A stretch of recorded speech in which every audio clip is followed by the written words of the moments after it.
This is the Extensionists, Conversations with Great Thinkers in Agriculture. I'm Toban Dyck. And I'm Jay Whetter.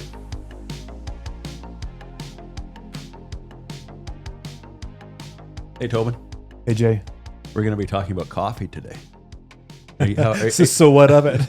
Yeah. Are you an expert in coffee? No. But you actually are kind of. No. Well, you drink coffee. I drink coffee. I drink a lot of coffee. And you have a. How would you call an expert in coffee? I mean, You're just. Well, let's just say you're smarter than me in coffee. ... in coffee. No, I'm just kidding. This goes back to the imposter syndrome. This goes back to all sorts of things. Very narrow range. That's right. Yeah. All right. Tell me about your coffee maker. Which one? Why did you? What? So how many coffee makers so does a person need? Right. So Not the Bun-O-Matic, the other one.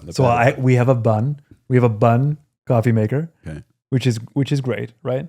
There's lots that's great about this because it has a a reserve of hot water. Yeah. So when you pour in your cold water, it displaces the hot water. So you get immediate hot water and it's ready to go. So you get quick good coffee, right? We have that. We have a Bodum, like a French press, great coffee. We have a siphon, which is a very interesting process. Have you ever done that for you? The siphon? No, just the drip thing. Like okay. The pour over, the automatic pour over. Okay, so we have siphon, which is a bit like a lab experiment, chemistry class. You have like a burner and a little globe, and you heat this ball, and So it's wild. Sounds actually, like meth lab. It is a little bit meth labby. Okay. Yeah, a little bit Breaking Bad coffee edition. Then we have Chemex. We have the Chemex coffee. That sounds terrible. Yeah, it's Chemex. It's very. You have never heard of Chemex coffee? No. Are you serious? That's what I'm saying here. I'm not a coffee aficionado. Okay, so CHEMEX. Correct. Chemex coffee. It's pour over. It's a pour over coffee. Is that what you made mine in? Just this morning? No. So then we have the. Oh, come on. We have the list goes on. We have all-in-one kind of Americano espresso maker. Okay. And then we have the Mocha Master, coffee maker. Wow. So I think I'm probably missing one or two. We have the AeroPress, which is like the travel version of a French press. Yeah. Which is great for moto camping and hiking and stuff like that. So coffee on the road. When I look at your kitchen shelf, I don't see 10 coffee makers. Well, some of them are hiding in plain sight. Okay, so you actually use all of these depending on the mood you're in. Yeah. Yeah. And you go through phases. Would you like to hear about my coffee maker? Of course I would. So my brother bought me a coffee maker for my birthday. My brother. Yeah. So again, I feel bad about missing your birthday, but anyway. No, that's fine. No. It's fine. Don't worry about it. Until that moment, I was drinking Nescafe instant espresso. Okay. It's delicious. I'm just going to throw it to our producer here. Abby, you're going to have to cut that out entirely because we don't want our audience to know that Jay drinks. Really? Yeah, it's really good. And I put some milk in the microwave. I don't believe you at all. I'm serious. And it's delicious. Oh, you use the microwave too. That's great. That's great. My coffee maker is the kettle and the microwave. How about yours? No, I don't need to hear about yours anymore. Well, the kettle for sure, or a perk, but like not the microwave. Why are we talking about coffee? We're talking about coffee because we're interviewing somebody about starting a coffee farm in Hawaii. Yeah. Yeah, that is why we're talking about coffee. Yeah. But you and I are going to have a discussion offline. So I don't know anything about tech, and I clearly don't know anything about making coffee. I don't bring much to these conversations. We should do like a blind test.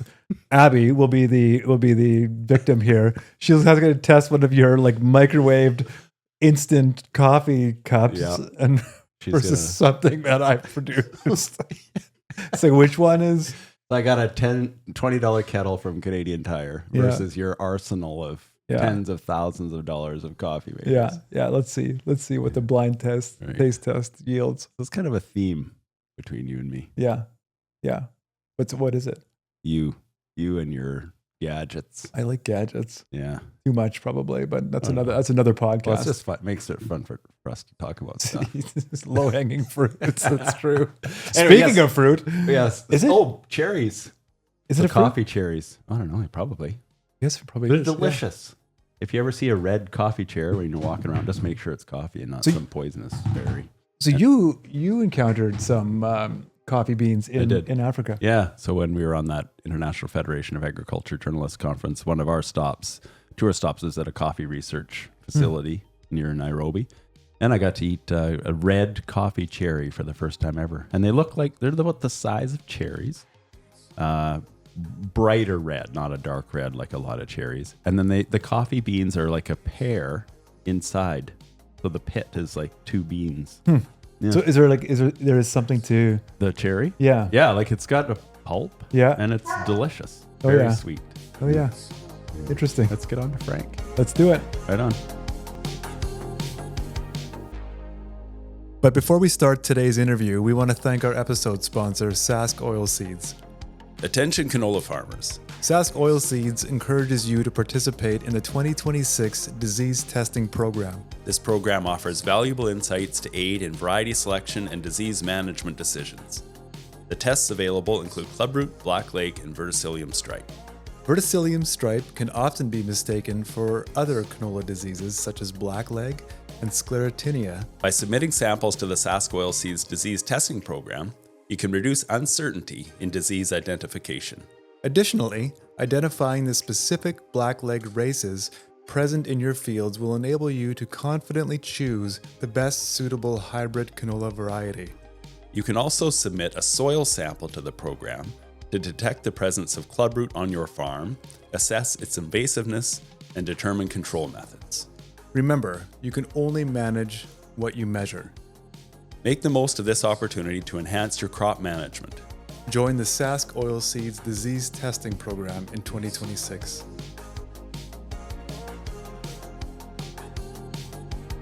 Welcome, Frank. Our guest today is Franck Carisey, who works for, or owner of Uluwehi Coffee in Hawaii. Frank, welcome.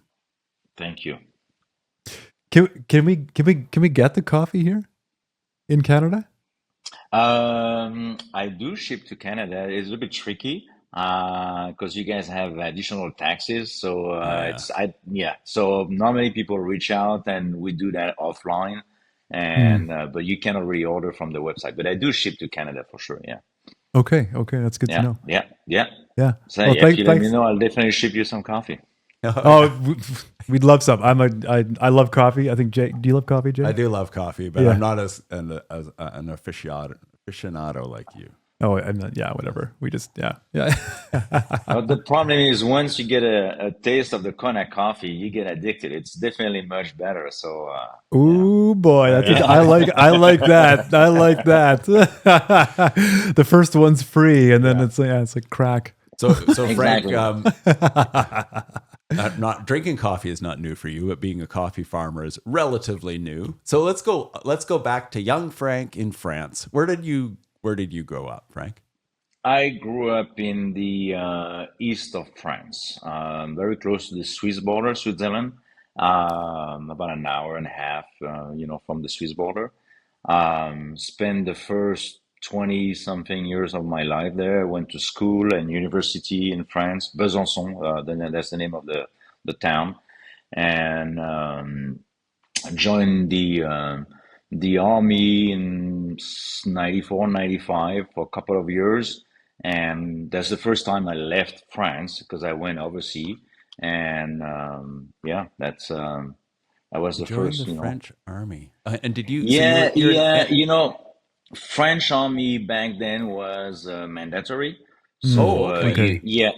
So it's not like, I did volunteer because I wanted to, go something specific, but it was still, I still had to do it. So one way or the other. So you could just, do a short time and, stay in France, mostly Germany for us, part of east of France, or you could just pick a better place. And I picked, I went to Tahiti for a year and a half. So it's a little bit more.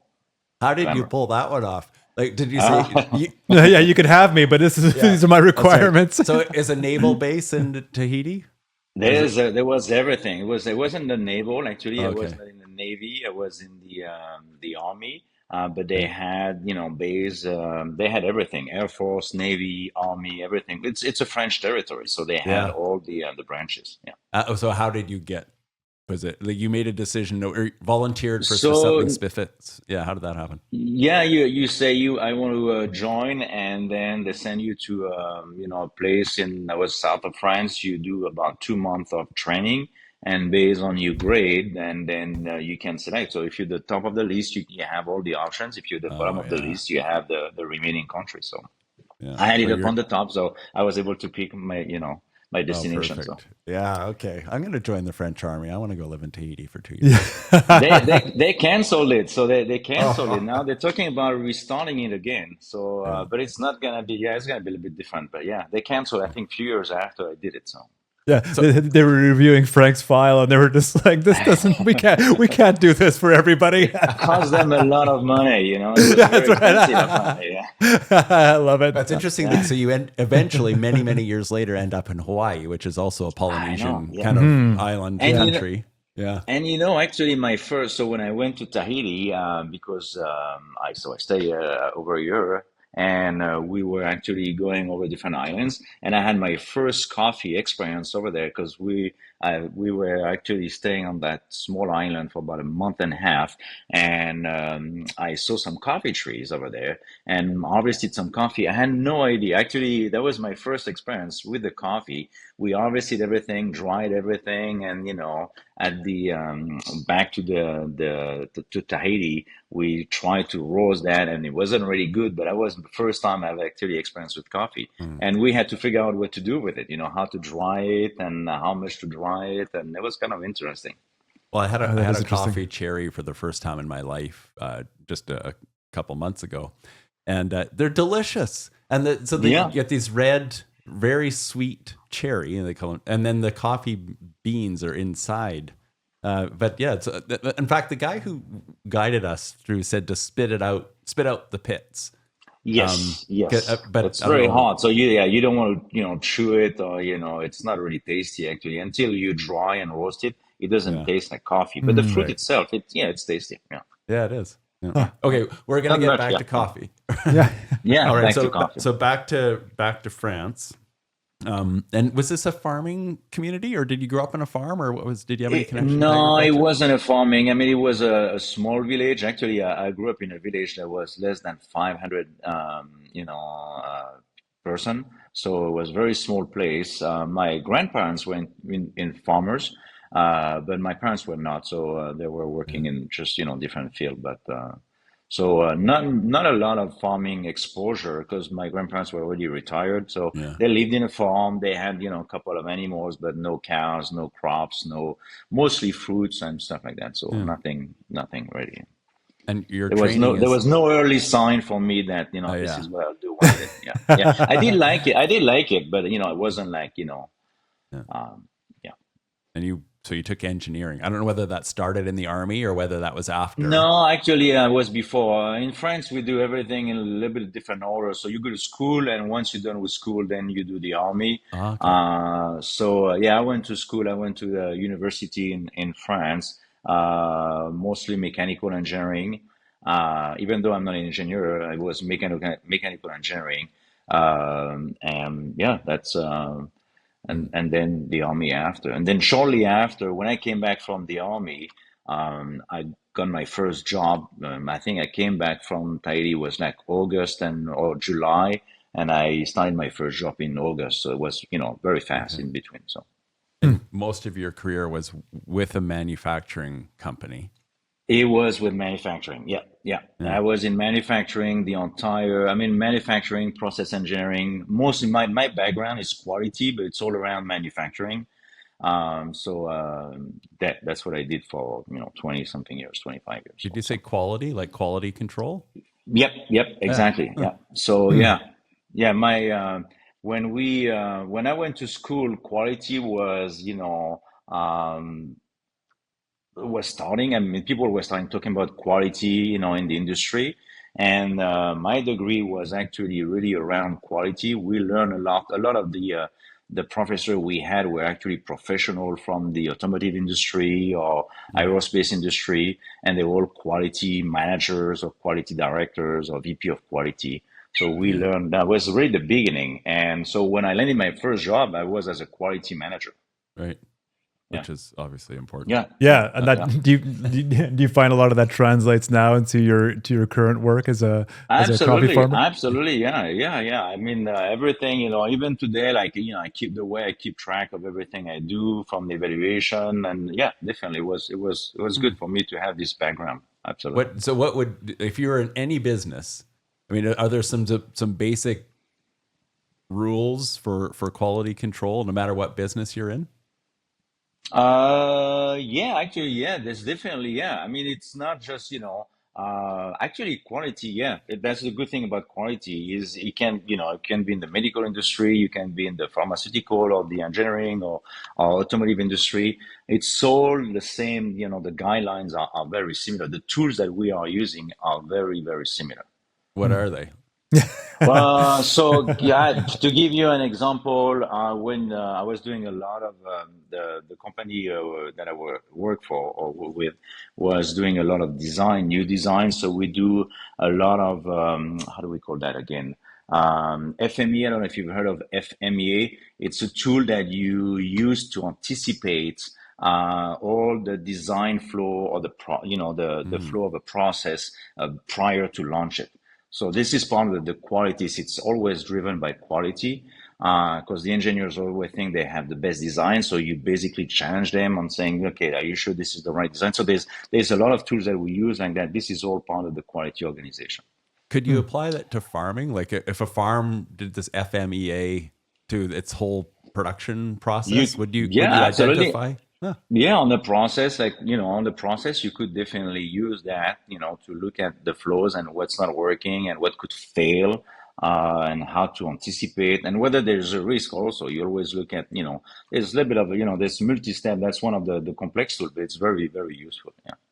Huh. Yeah, you can. Actually, I've used it in, very different industries, and, it works, all the time. So that's one of the many, many tools that we use. Yeah. But mostly in quality, every time there's an issue, the team leading, trying to find out the root cause of the issue and, what are the corrective action, the containment action, and, it's all, led by the quality organization in most companies, if not all companies. But you're trying to anticipate a problem rather than having to you do both. You have, before you anticipate, and then you also have, because they always happen, even though you anticipate most of them, once you have them, the team basically receiving the complaints from customers and working with engineering, manufacturing, supply chain, whoever in the organization is part of the problem to address this issue and, find some solutions for it and eliminate obviously the issue. Yeah. That's very interesting. I mean, it's always different. So it was very interesting. So you had this early exposure to coffee, and then you're thinking of retirement, and you're thinking of like next stage in life, and this is what you thought. You know what, a coffee farm is what we want to do. So what really happened is, my wife and I, we've been working. I don't know, we don't have kids, so we've been working since, early 20s. Luckily, we've had some good jobs. And so we've been traveling a lot. We spend a lot of time overseas, for work and, and we've always been planning, okay, where are we going to retire? If we ever retire, where are we going to do that?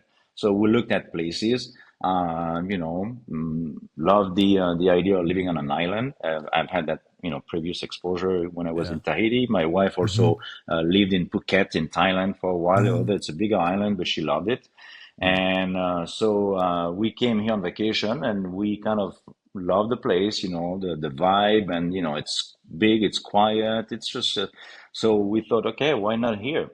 And we did not agree on, what will be she wanted to have a condo, and I was like, okay, I'm not a condo guy. I'm not going to stay in a condo when I'm 65 or older. And I want to have like outdoor, and be able to do something.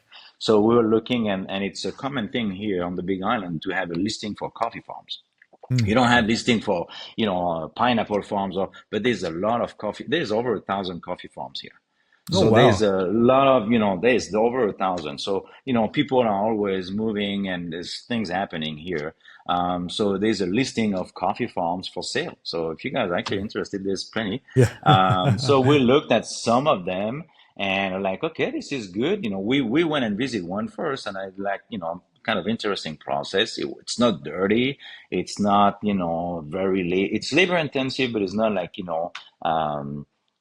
not gonna, kill yourself. I mean, you could, but technically, it's not like heavy lifting or anything like that. Mm-hmm. So I thought, this is pretty interesting, and I love coffee, and I was like, okay, this is probably something I could do.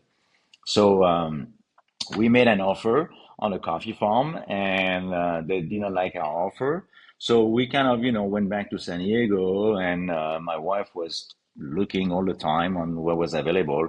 Could not see anything we like. It was very old. A lot of the farms have been like around for a long time and they're not in good Mm-hmm. shape. When people sell them, typically they got a lot of work to do. Right. And so we say, okay, let's start from scratch. Let's, buy land. We'll plan what we want, and we'll start our own farm. So that's how we started it. I Yeah, I that's looked at amazing. Toban because that sounds like a thing that he'd like to do for his retirement. But I'm not Yeah, sure. it is. You're Yeah. right. You're right. You're right. Live on an island in the ocean and grow coffee. Yeah. Yeah. So you Yeah. pick your place, you pick whatever you want, and Yeah, that's right. It's Yeah. a good life. It's a good life. Yeah. And And so you're by the ocean. So Yeah. Frank, you said there are 1,000 coffee farms on Yeah. the Big Island, or maybe Hawaii in total. But you just No, actually, yeah. go ahead. Sorry. No, but you didn't buy an existing farm. You started a farm from scratch. We didn't buy an existing farm, so we bought a land because we also the Thousand Farm are actually on the Kona coffee belt only. So there's the Kona yeah. district, and so you have now multiple districts on the Big Island. So there's another about 55, maybe 70 farms in a different district in the south of the Big Island. So there's definitely over 1,000 on the Big Island only. There's some in Puna as well. So there's a lot of coffee farms. And, coffee farms doesn't mean thousands of acres. I mean, we are 5, 10 acres coffee farm. So there's a lot of, I met some last night at a party. People have 2, 3, 4 acres. They're coffee farm. They're coffee business. They, harvest, process. So it doesn't mean everybody is just like, huge coffee, industry, or huge business also. Yeah. How do you start a coffee farm? Yeah, so we want it to be, so the thing about the Kona coffee, the location is critical. So if you want to be able to label your coffee Kona coffee, you have to be in Kona. So you cannot be on the other side of the island in Hilo, or so you have to be around. So we picked a place that we liked, and not too far from town, not too far from the airport, and so within that perimeter, then we found a piece of land that was suitable for us, good for coffee. So we did a lot of research before, and I ended up buying just a piece of land. I was just brushes on it, and we cleared everything and started planting coffee trees. Yeah. So what makes Kona coffee special? So there's a little bit of everything. Definitely the location. When I say the location, I mean there's a lot of argument about that and a lot of discussion. People say the ground. My understanding is the ground is not as critical for coffee as it is for wine. Like the soil by itself, because when you do mass, like we have so many trees in our land. So you deplete everything. So the land, the land at first, it's good. There's a lot of, nutrients inside. But after a few years of farming, like everything, you start depleting a lot of it. So you have to, replace that by fertilizing and everything. But the location in Kona is very unique as far as the weather that we have. We have very unique, type of, weather here. The most of the island went through a drought this year. Like you'll drive 10 miles away and it was all dry and yellow and bad and fire hazard and everything. But in Kona, we had rain pretty much. We had rain every day. It was really bad this year. Every single day it would rain every day. So it's green. It's thriving. The temperature. We don't have extreme weather here. It's cold in the morning now because we mid 50s, but that's the coldest we see here. Yeah. And when it gets warm, it's the mid 80s. So it's not like, major, temperature spread also. So very ideal condition for, coffee growing. Huh. So it's like an Plus the appellation. slope. Yeah. Yeah, plus we're on volcanoes here. So that Kona coffee belt is on the slope of two different volcanoes. Mm. You have the Walalai or the Mauna Loa. So you have two volcanoes. So you on the west facing slope of those volcanoes, great drainage, it's pretty slopey. You got right elevation. We have about 2,000 feet here, but some farms are lower, some farms are a bit higher, but we got great conditions for just growing coffee. I think like what's interesting, I think Jay was probably getting at it too, is starting something from scratch. Like if I think of our audience, if you think of somebody even in Canada who wants to start a grain farm from nothing and just decides to do it, there are so many. Like I come from a multi-generational grain farm where to take it over is, of course, there's a learning curve, but nothing like starting from scratch. So can you kind of walk us through that process of like what you all had to learn and kind of what were some of the eureka moments and kind of anything that stands out? Yeah, absolutely. So the good thing, I mean, the if you want to start from scratch, you need to have some, either people guiding you, or in the case of coffee, the University of Hawaii, they had published a book called How to Grow Coffee in Hawaii. And it's from, basically like for almost it is for beginners, I guess. But they go through all the steps, every single steps from, clearing the land to how you plant, how you do everything. So, that was my first step is, looking at that and reading that, that book multiple times. I still actually refer to it all the time because, I don't remember everything. But that was the first step is having some kind of a guidelines. Because you don't want to reinvent everything, and there's stuff that you don't surely want to do. So, and then I was lucky to meet a coffee farmer here who's been around for like 30 something years. At least 35 years now, and planted a lot of farms. And he's basically like a consultant. And so I met him, and we had a good connection. And he's been, like helping me a lot on, what to do, what not to do, and how, to do everything. So, because the coffee is one thing, but all the infrastructure that you need to process your coffee also, the building, the pulper, the drying deck, and all that. So there's a lot, there's a lot to do. Yeah, and I imagine it's a question too. How competitive is this landscape? I mean, you are one now of, you said 1,000. Over 1,000, exactly. Over 1,000. It is competitive. Yeah, it is. Yeah. So not only do you have to do it, you have to kind of do it better or with an edge that kind of gives you some market. Yeah. Yeah. So there's a couple of things about that. Is the Kona coffee. We are such a small producer for, if you look at the world production. So I think last statistic that I've seen, we're less than 0.1% of the world production. So we only even though we have 1,000 coffee farmers, what we are producing on the island, it's such a small volume. So the demand is definitely much greater than what we can produce. So you have competition, obviously, because, for easy customers, everybody was trying to reach out to the local customers, local roasters. So they already have a lot of offers, but there's plenty of demand worldwide for Kona coffee. So it's not really, but the thing about the Kona coffee is, and I don't know if you guys know about that, but originally when the coffee started here in Hawaii in the I think 1700, that whoever came up with the idea of planting coffee introduced one specific type of coffee tree called Typica. And there's a lot of coffee farmers that are still growing that same plant, after 250 years or 200 years. And it's good coffee, but now people have access to other coffee. And I'm not growing this coffee. I grow different varieties, which makes it a little bit easier for me because there's, less supply of my coffee than the Typica.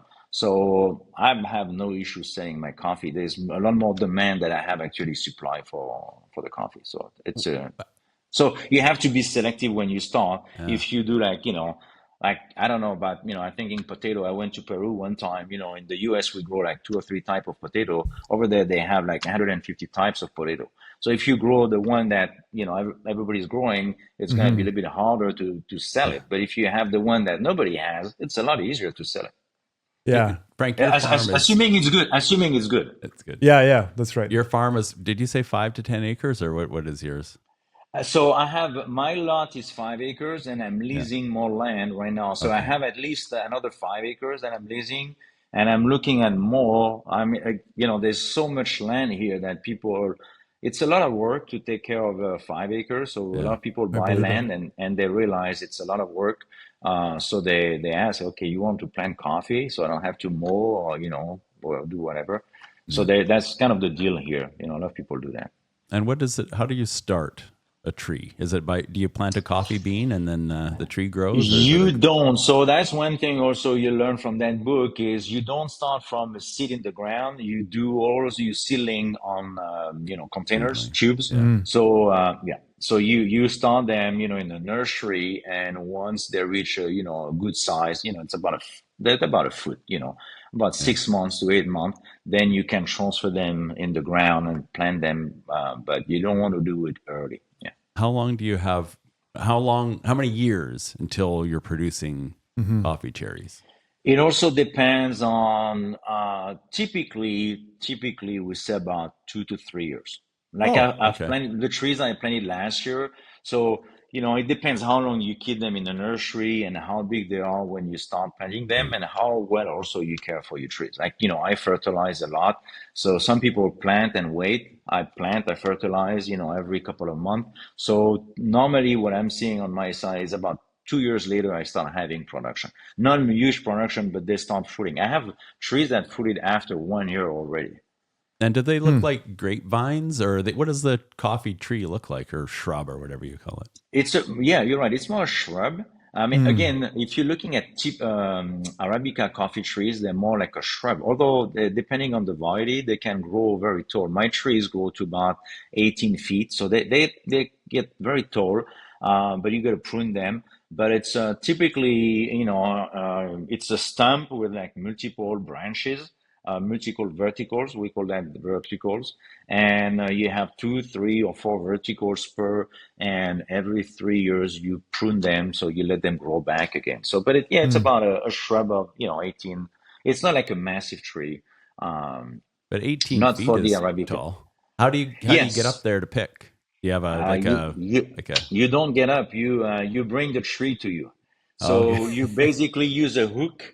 Because it's obviously skinnier at the top. So you basically, and that's why, we have this pruning cycle of a couple of 3 years typically. You hook the top of the tree with a hook, mostly, custom made, like piece of wood, and then just grab it and you put a rope on it. So you grab it, you flex the tree as much as possible, step on the rope so you can use your hands to pick the fruits. And then when you're done, just let it go. And, and it's all done by hand. Everything is done by hand. Wow. You don't do it all yourself, you and your wife. You have staff? No, I don't. So the picking is really the most labor intensive part of the coffee farming. A tree, again, it all depends on the type of trees you have, but you can expect anywhere between 15 to 20 pounds of fruits per harvesting season. So my and depending on who you talk to, but and how you plant your farm, but basically you're looking at a 10,000 pound per acre of planted coffee trees. So it's a lot of harvesting. It's a lot of hours of picking, and you cannot really pick an entire farm. So it takes a couple of days and. Normally a crew of 8 for 5 acre, about 8 to 10 person. So if you start picking your farm by yourself, you'll have a lot of waste, and you'll never be done actually, and you'll be like harvesting, processing every night. It's just like not practical. Yeah, you really want to pick like couple of rounds, and So the 10,000 pounds per acre, is that of the cherries? Or is that Of cherry, yes, and the yes. ratio It's a is very hard goal. It's a very hard goal. yeah. So far, I haven't reached that goal yet. I'm very close Okay. to it, but it's very hard. I mean, it takes a lot of caring of the trees, make sure they're like all healthy, and so you always have spots where it's not always producing well. Yeah. But I definitely know people that are producing that much per acre, so it's possible. And then what's the breakdown for final, like roasted market ready beans? Is it 10-1? Yeah, no. It's about a 15% green bean. So I've never actually I could do the math also to roasted coffee, but typically we talk in terms of green beans. So from cherry to green beans, Kona grade, you're looking at about a 15%, 15 to 16%. 15 to 16. Yeah. Yeah. Okay. Yeah. So Interesting. there's if you look, I mean, you were mentioning that you saw the cherry. So the cherry has the skin and the pulp. This makes about 40% of the weight already. So we toss that. So you remove that, okay? And now the beans, they have moisture. We bring that moisture to a 9 to 12%. So you have to dry it. So you remove a lot of the moisture. And then there's still a layer called the parchment that we mill off at one point. So once you remove all the layers and everything, you had up about a 15%. What was that word you used? Meal off? Mill, Mail off? you mill, we Mill. there's Got it. Mil- oh yeah, Yeah. yeah, we use a yeah, huller Yeah. to remove yeah. the skins. There's a couple of skin, yeah. Yeah. Right. Okay. That's very interesting. So Yeah. when you look back on kind of learning how to do this, what were some of the most challenging kind of elements of this business that you had to overcome or learn about? The most challenging for me is the weather. Uh, The weather is it's because everything depends on it, and it's one thing we cannot control. And we unfortunately we have a number of issues now growing coffee in Kona from disease and bugs. So you got to address that, timely. But when it's raining all the time, it makes it a little bit challenging to, effectively, spray for disease or bugs. So that last year was really, really challenging.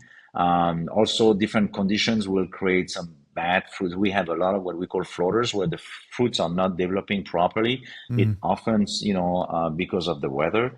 And then you have you drying. Right now we're harvesting. So once you deal with all the harvesting work, and if you manage to spray timely, once you start picking coffee, you got to dry it. If it's overcast like it's been also this year, it's very challenging to dry the coffee. So the weather for me is the main my main concern and my main issue all the time is how to, work around the weather. How do I, because you still have to do the work. So how do you Sure. work around it? Yeah. Yeah. Either you do at night sometimes because, and I don't know if you guys been to Hawaii, but one thing that I've never seen before on the mainland or even in France is the weather is so unpredictable here. So it could be blue sky and an hour later and it's an island, so it's not like you can't see the cloud coming. They're coming from I don't know where they're coming from, and it's overcast and it started raining, and you like it's very unpredictable. It's very very unpredictable. So the purpose of the Extensionists is to talk about extension communication skills, and it's really interesting to get your perspective. So you came, as we've talked about, you came into coffee production, as a newbie, and you're also it's breaking ground. So you created a new farm. Correct. What were and so you mentioned the University of Hawaii book, How to Grow Coffee in Hawaii, and then you mentioned this consultant or consultants. Yes. Is that enough? Like, so No. if it. Okay, so well, it's not. It's enough. No, it's not enough because the book, needs to be updated. Like on the book, it's funny because when we started coffee, Hawaii didn't have the coffee leaf rust, which is a fungus impacting coffee trees, but the book mentioned that there is this issue because it's everywhere in the world, but it was not in Hawaii when we started the farm. So now this book will have to be updated because it's a problem here. It's a main issue that we have to deal with, all coffee farmers, unfortunately. But so it's not enough. But the extension, like the Department of Ag, the extension office, shortly actually, I don't know. I think we had there was a conference. We have this couple of events in Kona. There's an event organized by the Hawaii Coffee Association. It's a conference, annual conference, and they do bring, the Department of Ag, a lot of, supporting businesses around coffee, suppliers, and even some customers. And so I ran into the extension office, and shortly after they came and did an audit of the farm just to look at what was going on, knowing it was a new farm and how they could help me with whatever the findings were. So it was really good, and I'm in touch with them all the time now. So back to, Right. I was just going to go back to the book because Yes. and you said it, so it needs to be updated. I'm just thinking of Absolutely, tips, like yes. so if you've got if anyone involved in agriculture communications, if you've got a manual on how to grow your crop or your animals, just make sure that it's updated. Yeah, absolutely. Yeah. And then and so when it comes to reading that book, was there a writing style or something? Was it easy to grasp? You said you read it multiple times, but that makes sense Yes. just because you couldn't Yeah. possibly absorb all the information. But was it well written? Like anything on the way that book was put together that you would recommend do or don't do?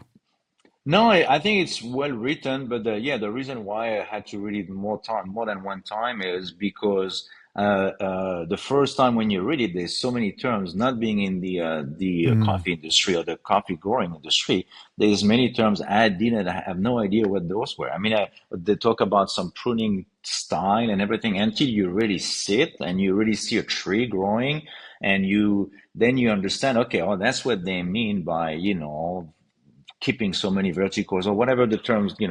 So, and that's the reason why. So the first time when you read a book and you have no idea what the book is about or what the field is about, it's a little bit more challenging. So I mean, at least it was for me. Maybe some people read it once and they got it, but to me it took and I keep going back because they explain everything from seedling to basically harvesting. So Mhm. when you start, you plant. I got my trees from a nursery, so I didn't have to do my seedling. I've done that later on, but so that's why I went back. How do I do seedling? But you plant your trees, and then it takes at least a year and a half, or 2 years before you start having some fruits. So in between, you go back to the book and find out, okay, what do I do after year one, after year two? I mean, you cannot just memorize everything. That's why it's kind of a book that you always go back to, and yeah, yeah. I think where Jay is coming at with it. So in Canadian agriculture, even in Manitoba, where we're from, like these books exist. Like the university, the ag departments have these books, and I think more often than not, they are stale. Like they're old, and they all need to be updated. So I think that point is actually a really, really, really good one. And a lot of these departments have kind of deserted these books in favor of kind of more digital options, or they've been deserted, and they're thinking, well, now we need to think of new ways for a new kind of new interests have emerged. No one's reading anymore, but I know I'm interested, and I think Jay is too, in these books, and I think they have tremendous value.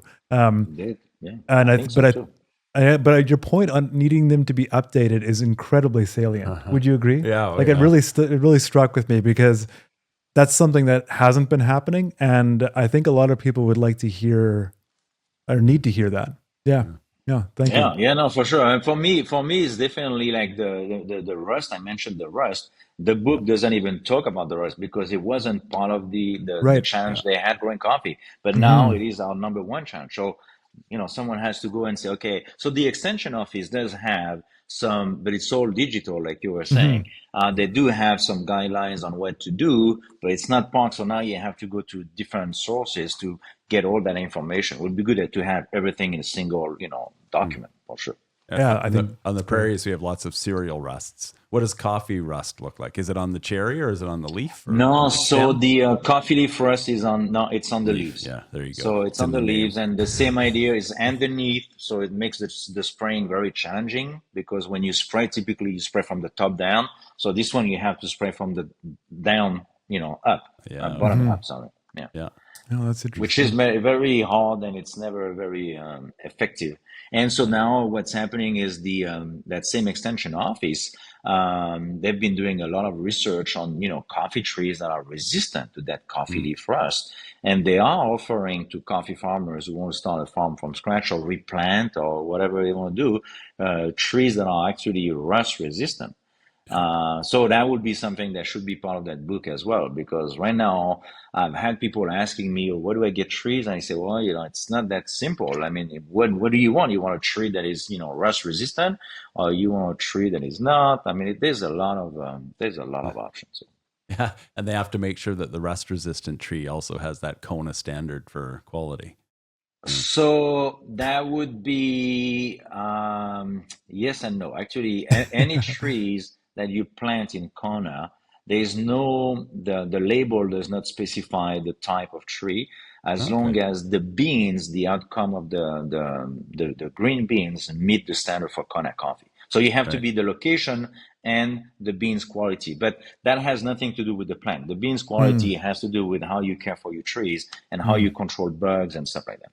Interesting. Okay, that is interesting. So does your university extension office, do they put on? You talked about this conference, but like here, let's say here in the prairies, we'll have like field days where they'll just kind of have an afternoon or a couple of hours where a bunch of extension people or a bunch of agronomists will come in. They'll set up a tent in a field and they'll talk about a specific disease or some varieties or some testing that they've done, and just to bring farmers in. Do those events happen in Hawaii as well? They do. Yeah. They have, and that's how I learn a lot of stuff also. Yeah, it wasn't just, those two, the book but they do workshops actually. So how to prune, how to do this and that. So there's a lot. I've been to most of them already. And so it's not like something you do every year. I mean, the techniques are not really changing much. So they're not changing at all, actually. So once you understand how to do it, but it's good to have someone showing you exactly. They do have that. How do you make a conference relevant then every year, since you know what you're doing for the most part, and so do all the others? Why would you go to this conference? Like, what's the point of it? Well, so I think the main reason why coffee farmers are going, it's just because of the all the development on the coffee leaf rust. That's the main one. And there's also a lot of people are looking at selling, marketing the coffee. So there's also people helping you, like which one is I think it's the federal, Department of Ag, not the Hawaiian Department of Ag. They have some programs also where they help you marketing your coffee. This one actually, they may be the state. I don't remember which one, but it is a lot of I like to go because I connect with people, all the time. And there's only so much. The first time first year I went there, I got the business card of so many people. But within a year, I'm running a business by myself. There's only so many things I can do, on the top of taking care of the farm. So I, reach out to one, and then, 1 year I did one program. And then, after you connect with some other people, and the more the easier it gets. But at first, it's very overwhelming also, all the stuff that you can do. So it's good to go. And they have new programs every year, and there's always speakers. There's a lot of legislation also around the coffee that they're trying to pass, to make it, to prevent people from cheating and, stuff like that. So cheating. So How do you cheat in coffee? Oh, you buy coffee. I'll tell you one way. It was this lady made the news a couple of weeks ago. You buy coffee from South America and you label it Kona coffee.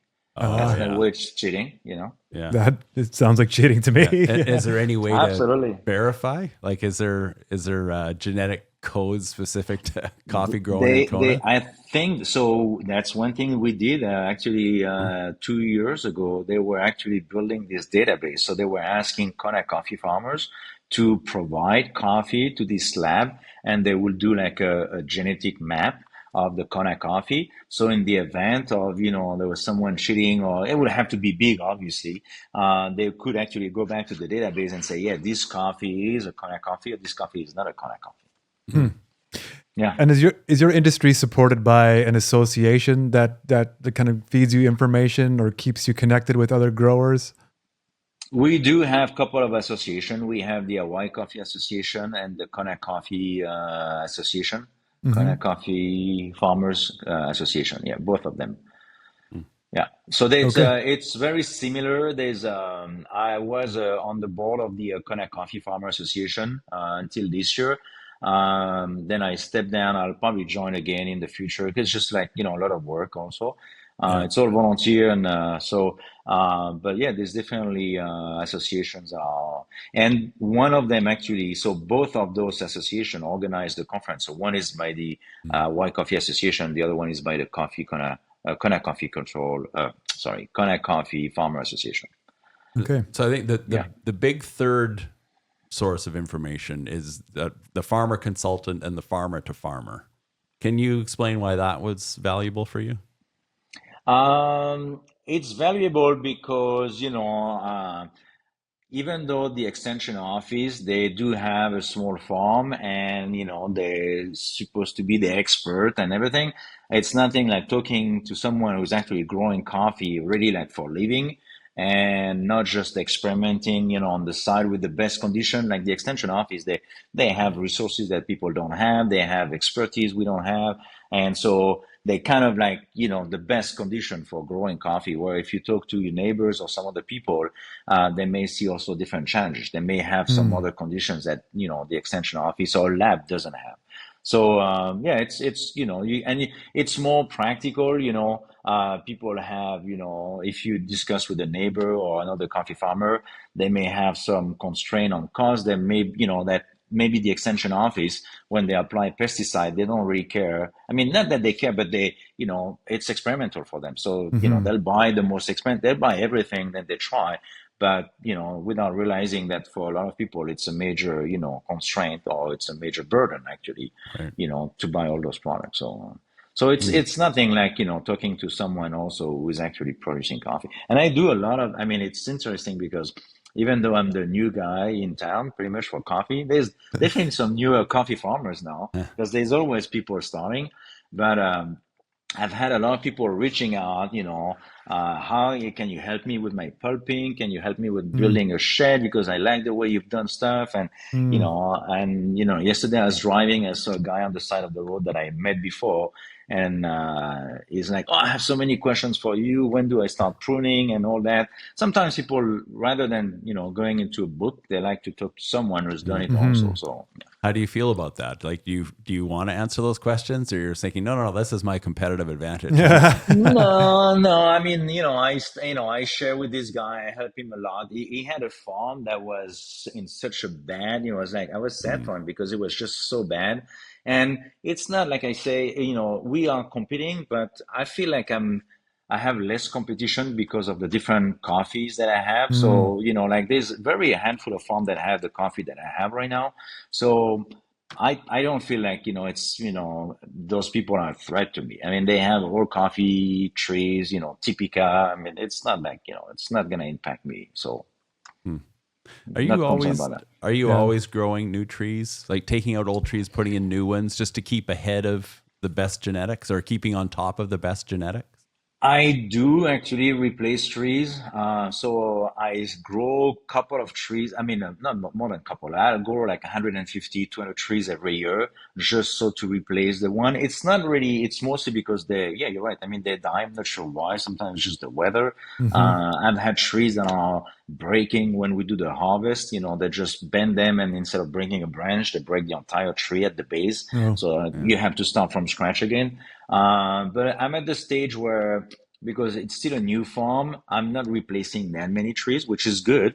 But I'm growing new trees because I'm planting more trees, in Mm. different locations. So that's the reason why Yeah. I've been growing Very trees good. mostly. Yeah. So, But yeah. so is this just to give me a sense of the farming? Is it? Are you able to enjoy retirement exactly. and kind of recreation? I mean, we have Great This yeah. question. is Is not it? so. This is not retirement. I mean,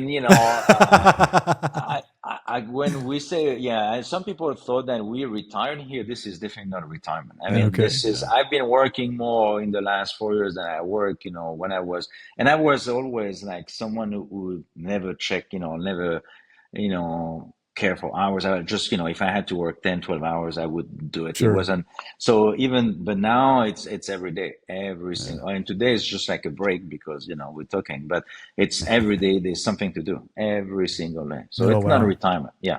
Okay. And Hopefully, I got to find something better for retirement. This is not gonna work. Yeah. yeah. So like speaking of like working every day, That's good. I when I saw a coffee tree, there were red cherries, and then there was completely immature. There were maybe some flowers. I'm not sure. I can't remember if there were flowers. But are you picking these trees all year round?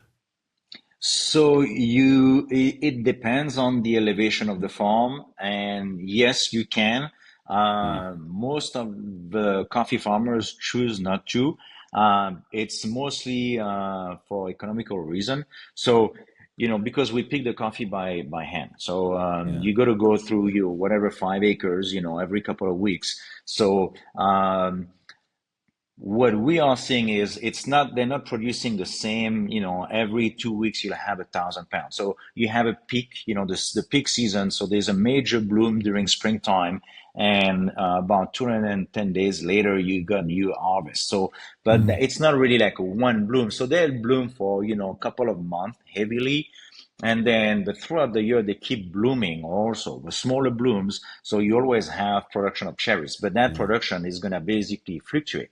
So you're going to have, it's more like a bell shape, type of the distribution. So we have definitely, a peak, which is normally around September, October, November, December. And then it tapers down, around those months. So at one point, you can go and pick, 10 pounds, go around and pay someone $20, $25 an hour to pick 10 pounds of cherry, but it's not really,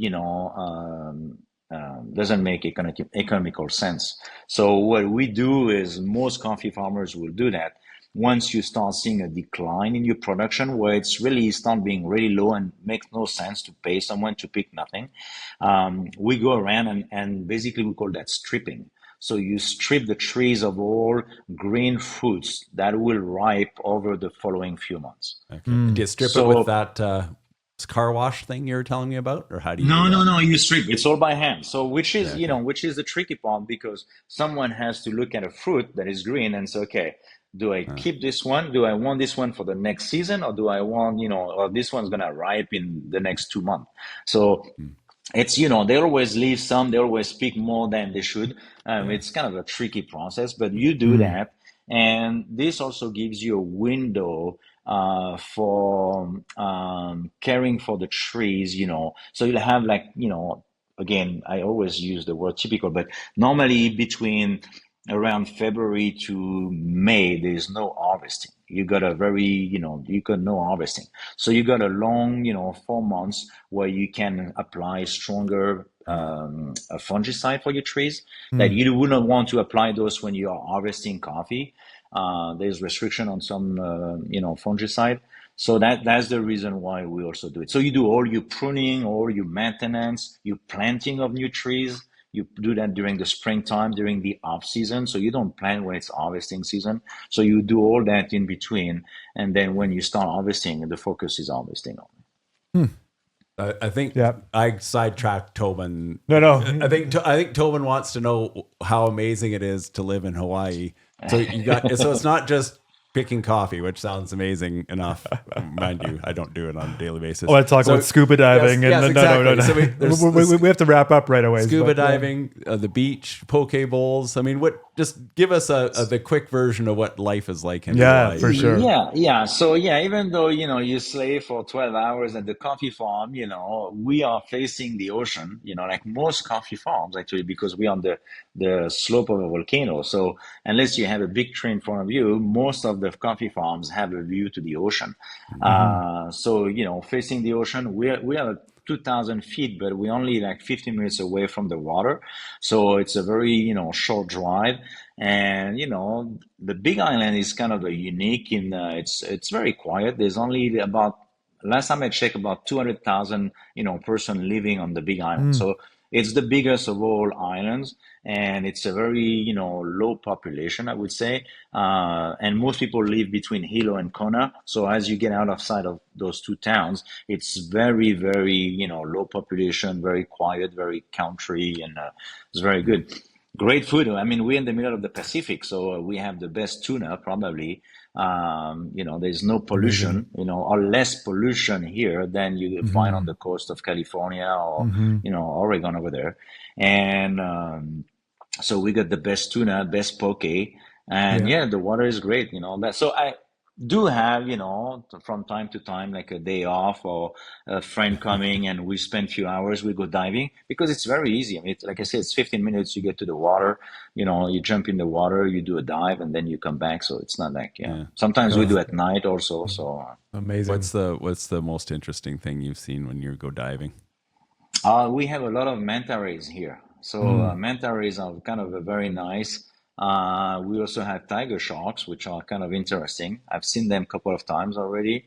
But overall, it's just the water is like 80 degrees pretty much all year long. So, it's very comfortable. It's high, great visibility and just great diving. Not Lots the of best diving, not the best diving. Obviously, there's definitely better spot, but it's really convenient and, it's good. It's good. And do you see lots Amazing. of colorful fish and turtles and Yeah, oh yeah. There's a lot of turtles and a lot of fish. Yeah. It's that sounds definitely, great. but it's not like French Polynesia where you have those lagoon with like very shallow waters and a lot of fish. Also over there. It's this is the with the. There's no lagoon here. It's all very deep water.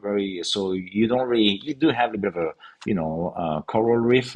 Coral, reef fish, sorry, but not as many as you'll have like in Polynesia or maybe some Indonesia or where they have much older islands and lagoons and stuff like that.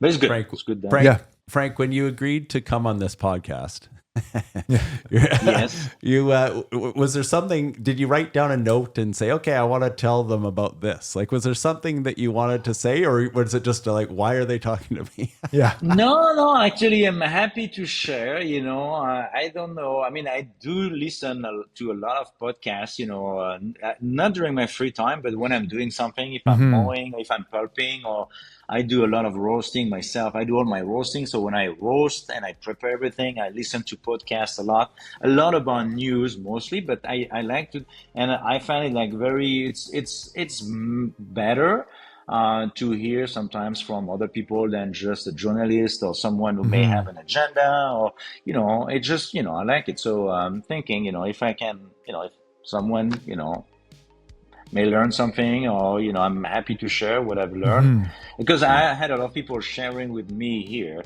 at first. And, without those people, I probably would not be where I am today. And so if I can also share, what I've learned from them, happy to share. We've definitely appreciated this a lot. Thank you so much for your time today. Yeah. Thank you very much as well. It was an honor. Yeah. Thanks, Frank.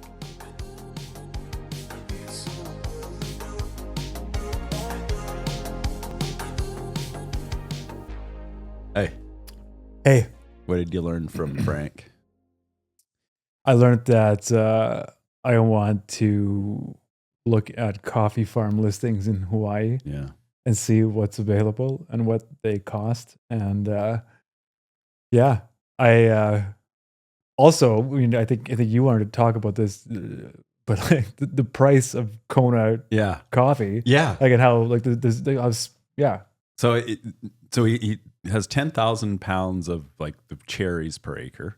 15 to 16% is the beans, right? Sellable. Yeah. Is that the green beans or the roasted ready to roast? Yeah. So the green ones. Okay. But green but dried. Yeah. That's right. Yeah. But anyway, so I said, we pay like $50 to $20 Canadian dollars a pound for good coffee here, and he said, "Oh, yeah."